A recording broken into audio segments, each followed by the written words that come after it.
Quels sont les meilleurs forfaits de voyage pour le Hajj depuis la France? Je ne sais pas. Je ne sais pas quels sont les meilleurs forfaits. Parce que je vais vous faire une petite démonstration pour vous expliquer comment a été produit et distribué le Hajj avant 2019 et comment est produit le Hajj après 2021. C'est deux choses qui sont totalement différentes et je vais essayer d'apporter un maximum d'éclaircissement. Avant 2019, l'Arabie Saoudite se doit de remettre un quota par pays organisateur. Donc on est au Maroc, on a 40 millions d'habitants.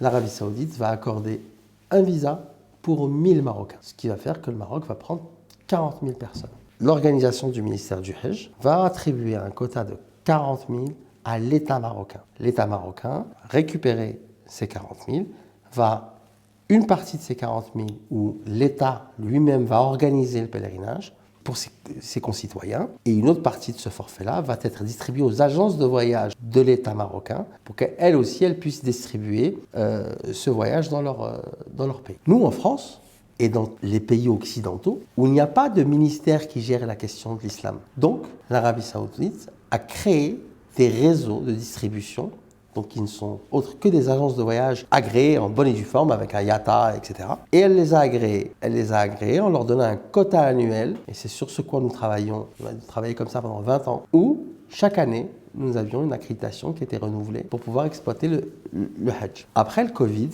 bien avant, en 2016, l'Arabie Saoudite a voulu faire des réformes dans le pays avec une nouvelle politique qui était la politique de la vision 2030, où elle voulait se séparer de sa dépendance au pétrole.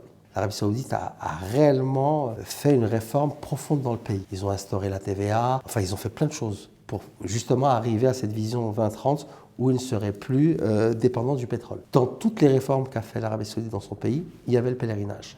Et donc on a réformé le pèlerinage.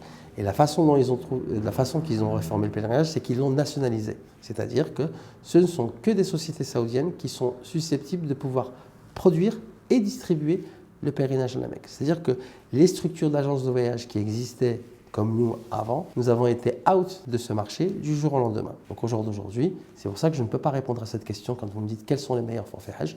Je ne sais pas. Il y a 13 sociétés saoudiennes qui font le Hajj, qui organisent le Hajj, et ces 13 sociétés saoudiennes, elles n'ont, peu importe leur taille, mais elles n'ont aucune expérience dans la production du pèlerinage à destination de nos pèlerins ici en Europe.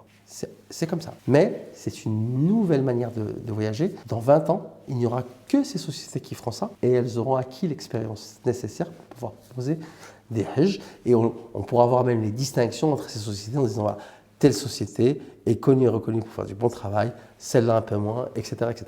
Mais au jour d'aujourd'hui, en 2026, on ne peut pas répondre à cette question. Maintenant, notre rôle à nous, agents de voyage, anciennement producteurs de Hajj, il a été essentiel pour ces sociétés-là parce qu'elles nous ont approchés et elles ont demandé à ce qu'on les aide à distribuer leurs produits. Donc c'est pour ça que des sociétés françaises signent des contrats avec des sociétés saoudiennes pour que les sociétés françaises appellent leurs pèlerins à choisir tel forfait par rapport à un autre. Ça ne veut pas dire que ce forfait sera meilleur qu'un autre. C'est juste qu'une société a un contrat avec elle, qu'elle sera commissionnée quand elle enverra un pèlerin chez une telle société, alors que si elle l'envoie chez un autre, elle ne sera pas commissionnée. C'est du business. Donc on est devenus des rabatteurs pour ces sociétés saoudiennes. Donc voilà.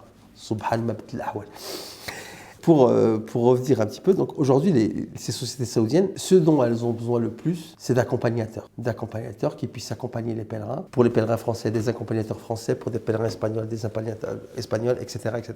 En gros, c'est ce dont elle a réellement besoin une compagnie saoudienne. Et aujourd'hui, pour pouvoir faire le Hajj, on ne peut plus faire comme avant, aller déposer son passeport dans une agence de voyage qui, elle, le déposait au consulat d'Arabie Saoudite pour obtenir son visa, etc. Ça n'existe plus. Maintenant, les gens achètent leur séjour Hajj essentiellement sur Internet, donc sur la plateforme Nusouk. On s'inscrit, notre inscription donc est validée par la plateforme. Là, vous avez accès donc à la plateforme avec les différents forfaits. Vous pouvez préconfigurer votre package et le jour de l'ouverture, vous n'avez plus qu'à acheter votre forfait. Ça ne se vend que sur Internet, le Hajj maintenant. C'est-à-dire que personne ne peut vous garantir votre place pour le Hajj. C'est un marché ouvert et virtuel. Donc si vous êtes là le jour de l'ouverture et que vous prenez votre séjour et que vous l'obtenez, c'est une bonne chose. Mais sinon, personne ne peut vous garantir que vous partirez au pèlerinage avant le pèlerinage.